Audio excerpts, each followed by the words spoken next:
before we move toward framework, we should have a little knowledge how to read and write in a property file. Okay. Okay.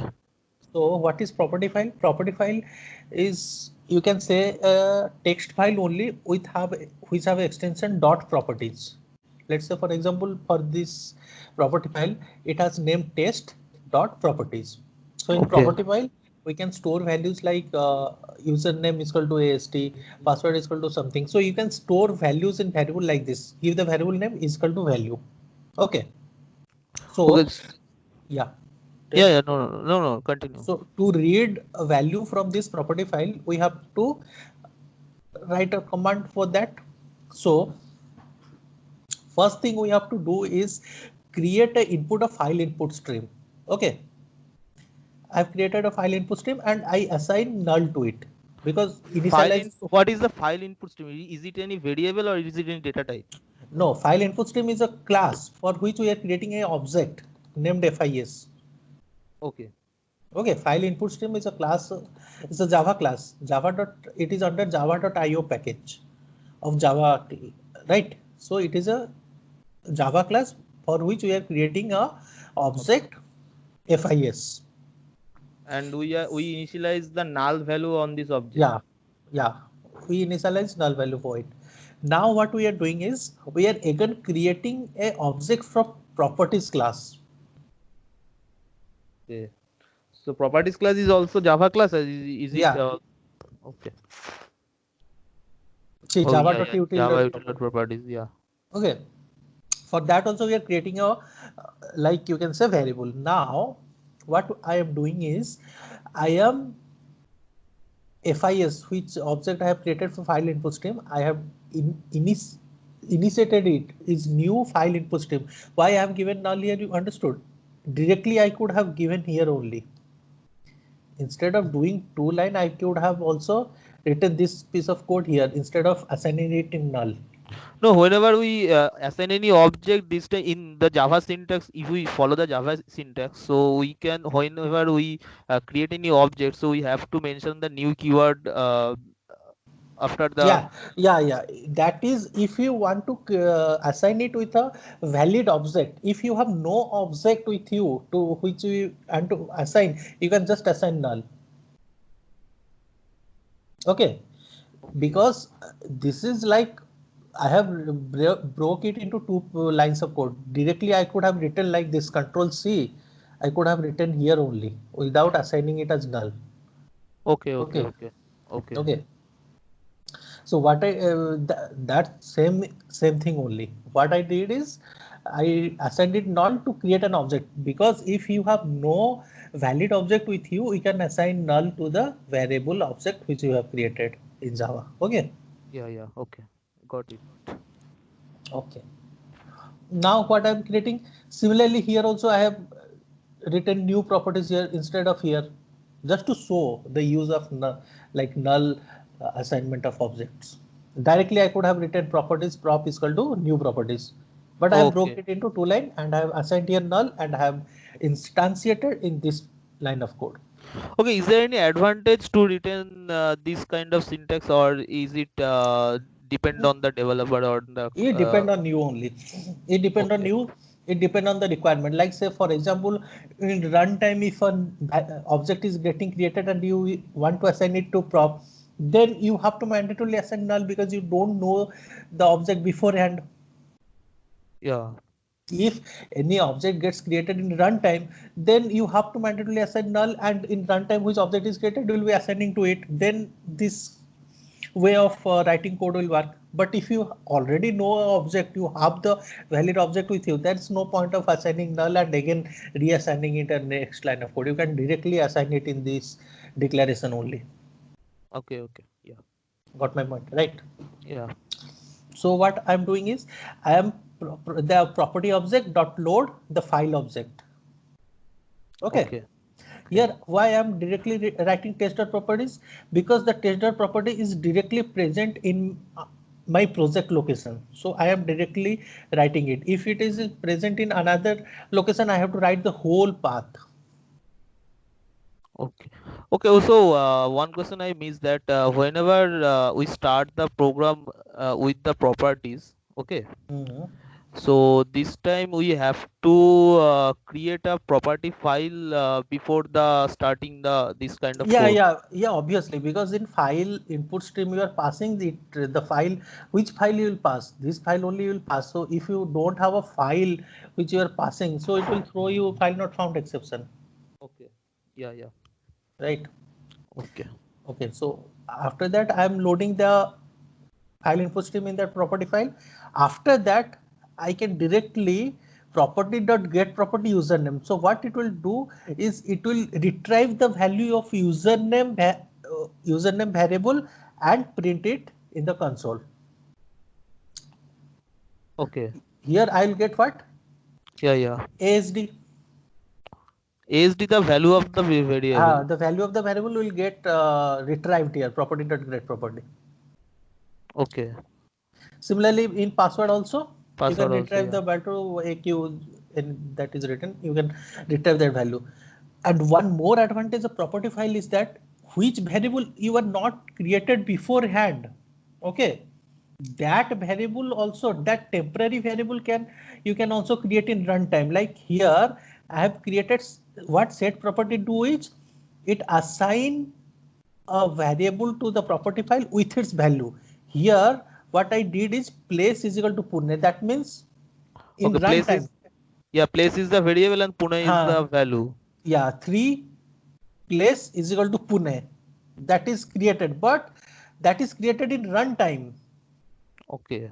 Okay, so this is a so it is a temporary variable which will not be visible In test here properties. in Yeah. this property, but it is present in this property file as a temporary variable in runtime, but it will not be visible here after the execution is completed. Okay. Yeah. So in runtime, this variable get created, and in runtime also we can retrieve the value, right? For example, dot get property, how I am retrieving the value of password, I can also retrieve the value by of that place. So here I will be getting Pune. Yeah, because the set property is set the value on Setting set. the value of place as Pune, right? Yeah. Okay. So let's run it.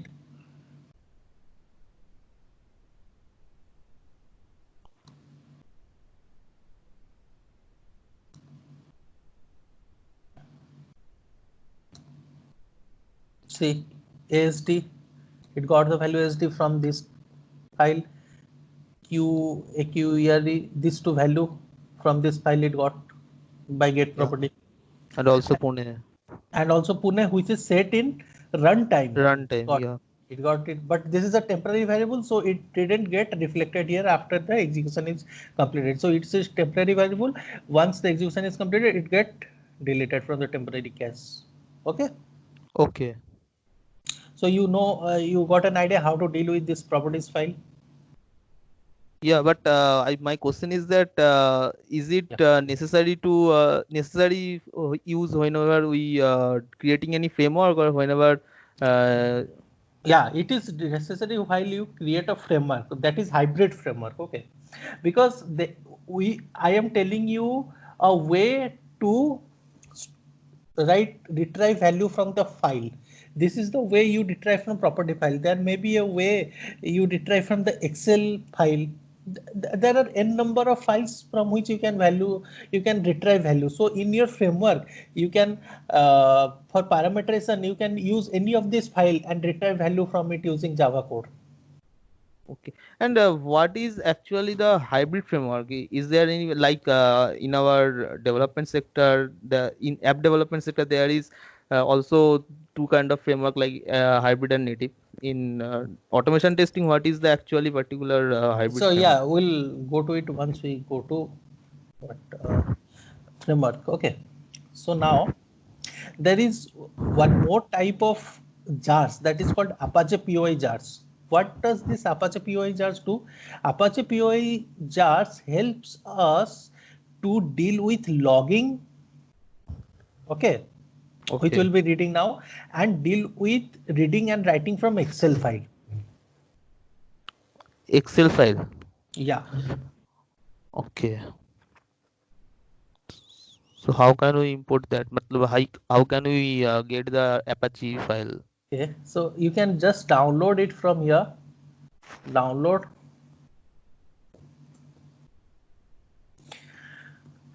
Apache.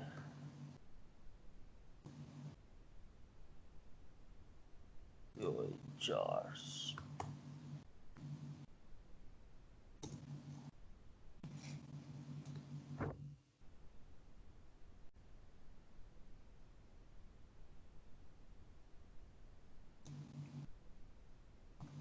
Okay, so you can download it out from here. There is binary distribution, source distribution. You download the binary distribution. So I have already downloaded. So what I'll be doing here is I've already downloaded and I have extracted it here. Okay, just I'll be doing is I'll be just mapping it to my project. So for that, what I'll be doing, right click, build path, configure build path, then add external jars. Okay. Then you have to take it.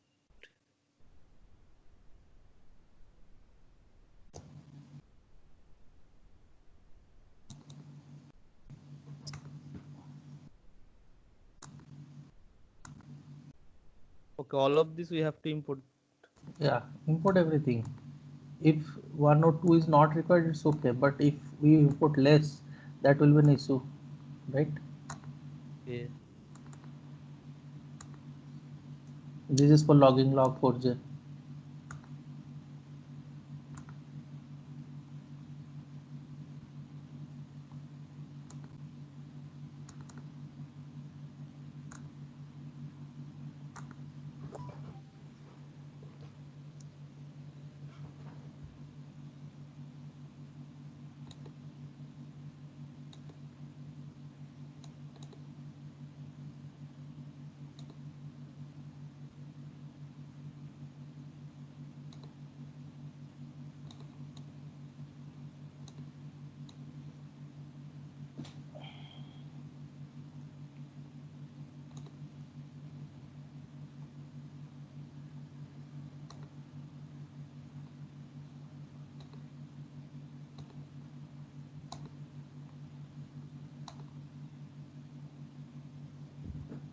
Okay. Now see, I have created one Testing. Java file to deal with logging. I want what I do in execution, I just want to create a track record, like a log of what I have done in my execution cycle. So like for example, you say in any project, you always have a log, like say for example, 1 year back at this time, what happened with my application. If I want to find it out, I can't remember that, right?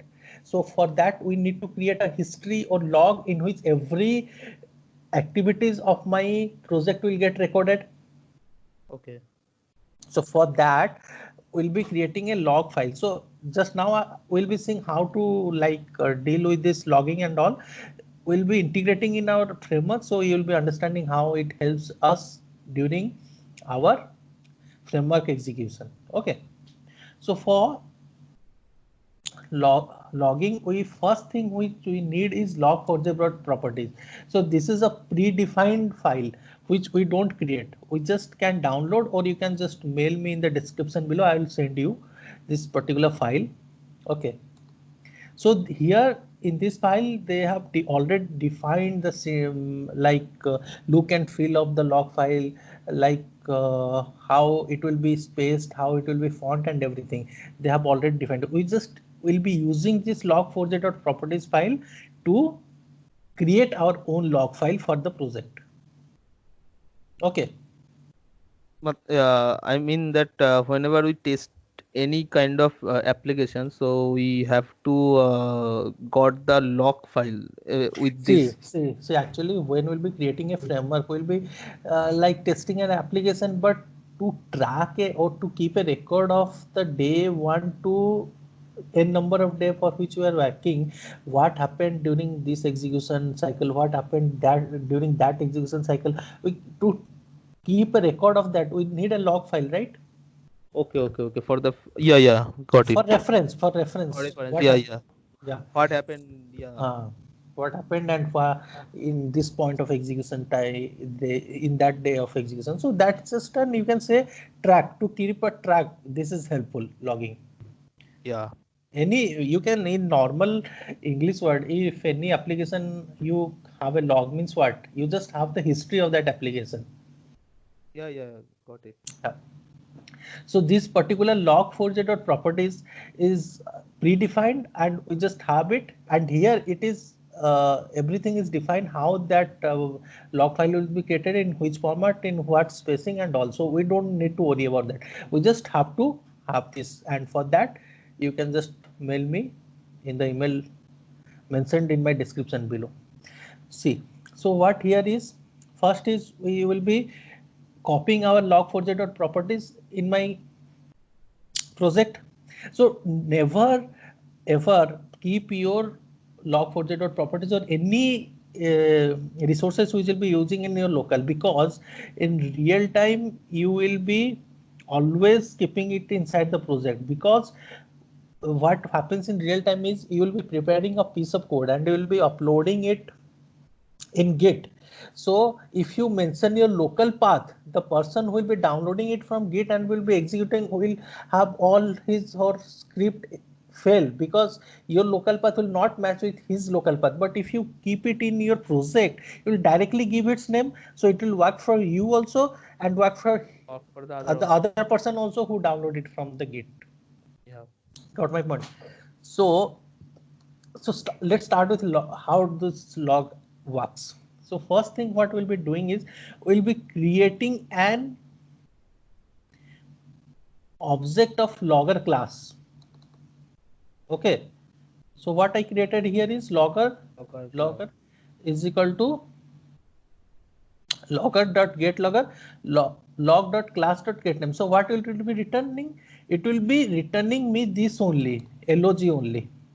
This log.class.getName will be returning me log only, but this will return me during runtime. If here I would have written directly log, so it would also have worked, but I am using this method just to make you understand how to derive the class name in runtime. Yeah. Okay, got Okay, my but point? got it. But why we returning the class name? Why we returning not any variable or Yeah, any? you can store anything here, but as it is inside this class, so I am assigning it in the particular class name. I can store ABC, XYZ, any string you can store. This class Okay. name is also just a string name only. But I just wanted you to know like how this we can retrieve the class name in runtime. So that why I used log.class.getName. Okay. Yeah. Okay. Now see, I just created an object of logger class and I just use the method dot get logger. Okay, this is my first step. What my And second? also the logger is inherited from the Apache class. No. This Apache POI have the definition of these logger classes. This is not inside the Selenium jars. That's why we have to uh, like means map these Apache POI jars, because these definitions are not present in Java or Selenium jars. They are present in Apache POI jars. That is log4j jars. You can see here this log4j jar. Okay. So logger is coming from the log4j jars. Yes. See, org.apache.log4j from Yeah. here. No Java or Selenium. Okay. Okay. Yeah. So the second step, what we'll be doing is we'll be calling the static method configure of property configure class. Okay. That. So this is the static method. That's why I directly like calling it from the class name property configure. Yeah. Yeah. So property configure will be passing this particular file log4j.properties. Okay. as the argument. Okay. Then what we'll be doing is basic configurator class dot configure. This is also a static method. Okay. Then after we have done with all these commands, we have just created the logger instance. Now what we can do is we'll be just using this logger instance to call its method. It have two method. One is dot info dot warning. Okay, so what here it will be doing, dot info is like, you can say you just want to store a message in the log file, then you'll be using logger.info. Logger.info. Okay. It will store your message as info. But if you want to store a message as warning, you can use logger.warn. These two are the, you can say, method of the logger file. Logger class. Okay, so I can call it with the logger object which I have created for logger class. Okay.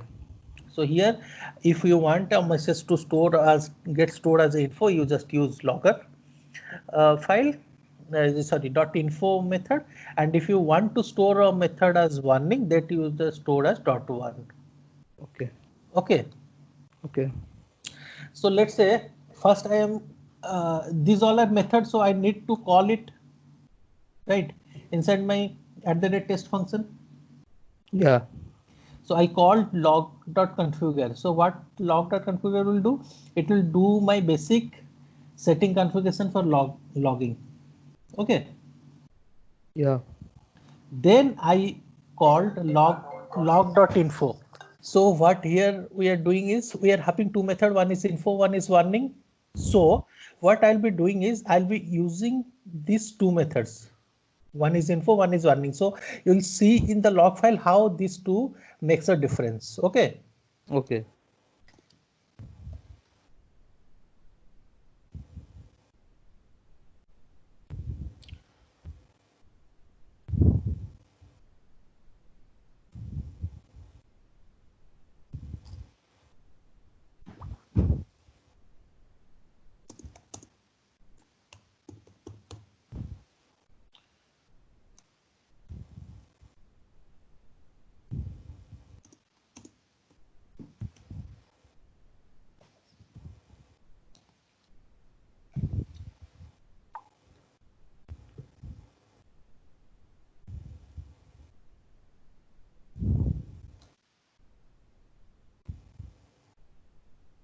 Okay, once it get run, I'm just refreshing my project. So here see, one log folder gets created. Okay. So inside that log folder, I have one HTML which I can open it in browser if I want, or there are two text file or log file which I can open here in Eclipse only. So here see, what is happening? It stored my info message with a label info. This is info. Yeah. And it stored my warning message in a label warning. Plus, it stored my lines of log with the date, with the time, everything. And what is the number? Is 530 and 533? What is it? This may be millisecond, leave it. Okay. So, but you got my, like, this is hour, this is minute, and this is second. Okay. So you got it. So see what will be happening if I run again.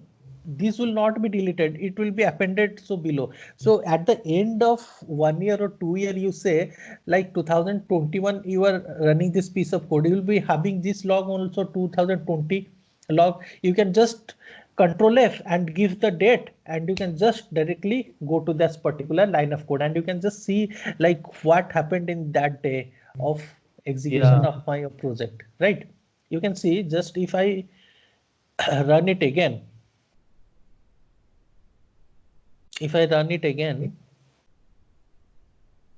I need to close this one. Always remember which resources you will be accessing in during the execution time. Always close it, else it may not work properly. Okay. Yeah. So I just run it again. So let's see what happens if I run it again. See, again I'm opening that file. You see. So Yeah. my next step of execution got appended instead of overwriting the previous one. Yeah. Okay. It means that the previous record is never removed. No, because in log you expect it to be there, right?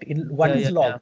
yeah. Log is the record of imprint or history of everything that is done in the project from the day one. Yeah. So if it get removed, then what's the use? Then it will be report. And then log means you have all the records from day one. Hmm. So got my point? You are now clear Yeah, yeah. about logging, right? Yeah. Okay. So you got cleared how to deal with property file in Java and how to deal with logging procedures. Okay. Okay.